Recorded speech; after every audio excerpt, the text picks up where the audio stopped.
मनुष्य पूछता है टेंशन कैसे खत्म करे। मैं कहता हूं टेंशन को खत्म मत करो, उसे समझो, क्योंकि जिसे तुम समझ लेते हो वह खुद ही गिर जाता है बिना किसी लड़ाई के।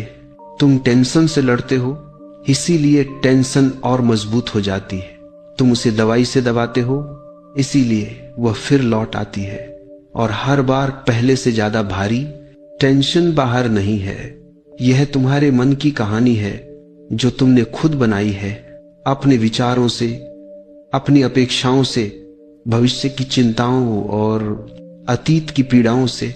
समझो, टेंशन स्थिति से नहीं होती बल्कि तुम्हारे विचारों की व्याख्या से होती है।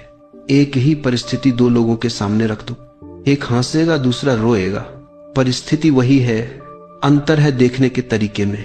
टेंशन वहीं खत्म होती है जहां समझ शुरू होती है, जब तुम देख पाते हो कि जो हो रहा है वही होना है और जो होना था वही हुआ। तब भीतर स्वीकृति जन्म लेती है।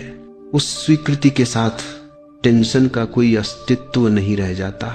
याद रखना, जीवन सरल है लेकिन मन इसे कठिन बनाता है। जो कुछ है उसे स्वीकार कर लो, टेंशन गिर जाएगी।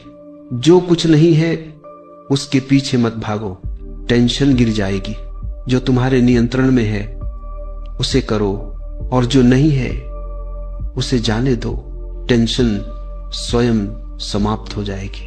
दवाई शरीर को शांत कर सकती है पर मन को नहीं।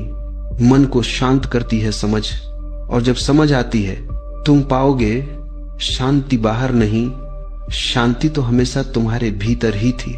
याद रखना, टेंशन मिटाने का सबसे बड़ा उपाय है साधारण होना, स्वीकार करना और जीवन को अपने ही ढंग से बहने देना।